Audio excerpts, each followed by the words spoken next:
नंदनंदनांग्री युगल ध्यानावधानार्थियों, आज हमारे एक सत्संगी ने हमसे प्रश्न किया। सत्संगी हैं ये तो हमें नहीं पता, किंतु संभव है कि वो देखते हों सुनते हों। किंतु एक प्रश्न आया है हमारे पास। तो वे ये कहते हैं कि हमारे घर में लहसुन प्याज के भोजन का व्यवहार होता है और लगभग एक आध दो दिन किसी दिन नागा होती होगी, किंतु हमारे यहाँ लहसुन प्याज के बिना कोई भोजन नहीं करता। तो हम ठाकुर जी की सेवा पूजा उपासना भी करना चाहते हैं, उसके बिना नहीं रह सकते। तो क्या करें हम उनको भोग कैसे लगाएं? समाधान चाहते हैं कि हम भक्ति भी करना चाहते हैं, ठाकुर जी को भोग भी लगाना चाहते हैं, किंतु हमारे यहाँ बिना लहसुन प्याज का भोजन नहीं बनता। समाधान करें। तो देखिए, आपकी श्रद्धा को हमारा नमस्कार है। अच्छी बात है यदि आप करना चाहते हैं, क्योंकि धन्य हैं वे लोग जिन्हें कृष्ण भजने के लिए मिले हैं। भाग्यहीन करे देवताओं की सेवा और भाग्यवान करे ठाकुर की सेवा, ऐसा हमने सुना है। ये हमारे नहीं है विचार, किंतु हम ऐसा मानते हैं, शास्त्रों से हम भी मानते हैं और हम इसे प्रमाणित भी कर सकते हैं। तो और दूसरी बात ध्यान दीजिए, दूसरी बात ये कि जब हम किसी से प्रेम करते हैं तो उसकी पसंद नापसंद का हमें ख्याल होना चाहिए कि उसे क्या अच्छा लगता है। हम उसे त्यागने में देर नहीं लगाएंगे, कोई बात नहीं, तो वो छूट ही जाएगा। आप भजन करते रहिए, धीरे धीरे विषयों से, जो विषयों में रुचि है उससे अरुचि होने लगेगी और ये सहज कब छूट जाएगा आपको पता भी नहीं चलेगा। जैसे गले की माला छूटकर कहीं अचानक से गिर जाए और आप ना देख पाएं, जाने ही ना पाएं, बाद में ढूंढें कि कहाँ गई, ऐसे ही छूट जाते हैं विषय। कृष्ण भक्ति का रस अपने आप में इतना समर्थ है, इतना शक्तिशाली है। भक्ति भजन स्वयं में सामर्थ्यशाली है। किंतु अब आपका उत्तर सुनिए, बहुत छोटा सा है, डिटेल नहीं करेंगे, जल्दी जल्दी समझते चलिए, आप पर्याप्त बुद्धिमान हैं। तो यदि नहीं ही छोड़ पा रहे तो भगवान ने कोई नियम नहीं बनाया अपनी प्राप्ति में कि नहीं मेरा भजन नहीं कर सकते। सब प्रकार से प्रत्येक समय हर कोई भक्ति कर सकता है, प्रत्येक स्थिति में भक्ति कर सकता है। तो क्या करें कि लहसुन प्याज भी ना छोड़ना पड़े और भगवान को भोग लगाना भी ना बंद करना पड़े, अर्थात लगा सकें। तो आप ये कीजिए कि देखिए, जब हम किसी को घर में लाते हैं, बुलाते हैं, बैठाते हैं, तो एक कायदा तो होता है कि कोई आया तो हम चाय पानी उसको पिलाएं, नाश्ता करवाएं, कुछ भोजन इत्यादि दें, अल्पाहार दें। अब जब हम भगवान को घर में लाते हैं तब हम भगवान को अपने घर में नहीं रख रहे होते। ध्यान दीजिए, भगवान को हम अपने घर में नहीं रख रहे होते, हम भगवान के घर में अथवा उनके मंदिर में उनके पुजारी की हैसियत से रह रहे होते हैं। हम उनके सेवक, उनके दास, उनकी दासी, उनके परिचारक अथवा परिचारिका के रूप में रह रहे होते हैं, क्योंकि वह भगवान का मंदिर है, हमारा घर नहीं, वह भगवान का घर है। अब जब हम किसी के घर में हैं तब हमें उसके पसंद नापसंद का, उसकी रुचि अरुचि का ध्यान रखते हुए ही वहाँ रहना होता है। तो नियम तो ये है कि फिर छूटे ही जाना चाहिए, और यदि ना छूटे तो फिर प्रश्नकर्ता महोदय के प्रश्न का उत्तर सुन लीजिए। और संभव है कि आप सब लोगों का भी ये होता हो, क्योंकि प्याज और लहसुन के बिना नहीं रह सकते, भले ही वो दुर्गंधित वस्तु हो, क्योंकि नहीं रह सकते, है ना। तो ऐसा करते हैं, उपाय जानते हैं। आप ऐसा कीजिए कि आप किन किन वस्तुओं में, किन किन सामग्रियों में, कौन सी ऐसी ऐसी डिशेस बनाते हैं जिनमें आप लहसुन प्याज डालते ही डालते हैं। आप ये देख लीजिए, अगर आपने राजमा बनाया है, आपने छोले बनाया, आपने पनीर बनाया, आपने कोई भी सब्ज़ी बनाई, तो आप या तो ये कीजिए, एक छोटा सा आलू, थोड़ा सा उसी सब्ज़ी को, जैसे आप आलू मटर बना रहे हैं और उसमें आपने प्याज का मसाला डाला, तो आप उसमें से 3-4 टुकड़े आलू निकाल लीजिए और एक टमाटर, अदरक, हरी मिर्च और हींग, ज़ीरा, ये सब डाल के ठाकुर जी के लिए चुटकी भर गरम मसाला डाल के अलग से सब्ज़ी बना दीजिए। और अब उसको बनाकर शुद्ध पवित्र स्थान में अथवा अपने पूजा कक्ष में किसी पवित्र स्थान में रख दीजिए और भोजन वोजन बना लीजिए और बनाकर पहले भगवान को भोग लगा दीजिए। अपने लिए बाद में प्याज वगैरह छूइए, स्पर्श कीजिए। प्याज वगैरह स्पर्श करने से पहले आप ये काम कर लीजिए। अथवा बनाकर घर में किसी और को दे दीजिए, वो भोग लगा देंगे, फिर आप प्याज का व्यवहार कर सकते हैं। एक काम तो हुआ ये। दूसरा काम ये है, ध्यान दीजिए, दूसरा काम ये है कि आप नहीं ही बना सकते अलग से, इतना भी आलस्य है कि अपने लिए तो हम बना लेंगे।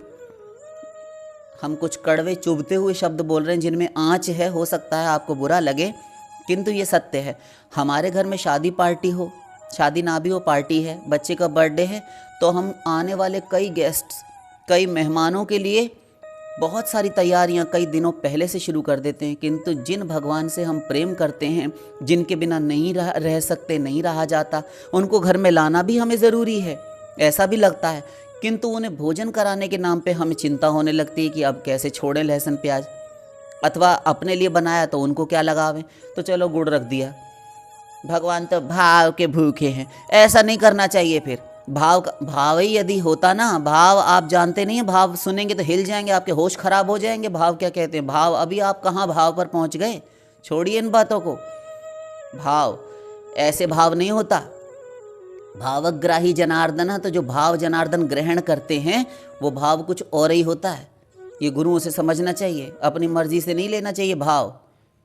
आपका भाव तो ये है कि हम अच्छा बना लें भगवान को, हम ऐसे ही कुछ ना कुछ कर दें, क्योंकि भगवान शौकीन नहीं है ना, भगवान को कोई शौक नहीं है। तो भगवान कहते हैं जब तुम्हें ये खिलाने की भूख ही नहीं है, खिलाने की कोई इच्छा मंशा ही नहीं, तो हमारा ठेंगा खावे। इसीलिए भगवान स्वीकार नहीं करते भोग, वरना भगवान आज भी जो चमत्कार पूर्व समय में होते थे वो आज भी करके दिखा सकते हैं, क्योंकि सत्ता का अभाव नहीं होता। भगवान कोई मर नहीं गया, भगवान नाम का तत्व वो आज भी है। तो खिलाने की इच्छा होनी चाहिए, इच्छा उसमें पैदा हो जाती है। ध्यान दीजिए, भक्ति भगवान के अंदर इच्छा पैदा कर देती है, वरना उनकी कोई इच्छा नहीं होती भगवान की। यद यद्धियात उरुगाय विभावयन्ति तत्तद्वपुः प्रणयसे सदनुग्रहाय। भागवत, जो जो तुम सोचते हो भगवान के विषय में वैसा वैसा होता जाता है। जिन कह रही भावना जैसी, प्रभु मूरति देखी तिन तैसी। तो आपको यदि लगता है कि मेरे ठाकुर को, मेरे भगवान को, मेरे हरि को, मेरे नारायण को, मेरे राम को, मेरे कृष्ण को, मेरी राधा रानी को भूख लगती है, तो भूख लग जाएगी। आप यदि मानते हैं कि नहीं, स्वीकार करते हैं कि नहीं करते, तो भगवान भी असमंजस में रहते कि खाऊं कि ना खाऊं। और आपने सोचा कि चलो काम चल जाएगा, भगवान कहते हैं हमारा ठेंगा का है, हमको कहाँ भूख प्यास लगती है, लो। इसीलिए जितना फीसदी हम हरि गुरु को देंगे उतना ही वहाँ से मिल जाएगा। 1.1% हमको फालतू नहीं मिल सकता, वो भी कटौती कर लेते हैं, इसलिए संभले रहिए। तो दूसरा विकल्प ये था, एक तो बता दिया कि वही वस्तु अलग से आप बना लीजिए, अदरक, हरी मिर्च, टमाटर, कुछ मसाले डालकर, और पवित्र स्थान में रख दीजिए, भोग लगा दीजिए अथवा लगवा दीजिए। पश्चात आप रसोई में आकर अपना प्याज इत्यादि का बना सकते हैं। बाद में उस प्रसाद को मिलाकर सारे पारिवारिक जन ग्रहण कर सकते हैं। दूसरा उपाय, आप कर्ड राइस, कुछ ज़ीरा राइस बना सकते हैं भगवान के लिए, कुछ खिचड़ी बना सकते हैं। आजकल सब्जियां सर्दियों में हैं, गर्मियों, अब तो सारी हमारी सिटी जितनी भी हैं सभी जगह पर सभी सब्जियां 12 महीने अवेलेबल रहती हैं। मटर है, गोभी है, गाजर है, तो आप ये 1-2 सब्जियां डालकर खिचड़ी बना सकते हैं। अथवा मूंग की दाल की खिचड़ी बना लीजिए, दही के साथ भगवान को भोग लगा दीजिए, तुलसी दल रख कर। और वो भी नहीं है तो आप गुड़ रखकर भगवान को दूध निवेदन कर दीजिए, अथवा कोई बर्फ़ी इत्यादि का कोई एक टुकड़ा, एक पीस रखकर कोई मिष्ठान साथ में दूध निवेदन कर दीजिए। कुछ फल, जल, कुछ मिष्ठान, कुछ हलवा बना लीजिए, वो भगवान को निवेदन कर दीजिए। अथवा अपने घर में आपने चावल बनाया तो उसमें दूध डाल लीजिए, उसमें शक्कर आदि डालकर भगवान को भोग लगा दीजिए। कई विकल्प हैं। रोटी तो बनाई है, सब्जी ठीक है, सब्जी में ही तो लहसुन प्याज डाला होगा कि आपने चावल में और रोटी में भी लहसुन प्याज डाल दिया, तो वो तो नहीं करते। तो रोटी पर घी लगाइए और भगवान को दही के साथ भोग लगा दीजिए। अनेकों उपाय हैं।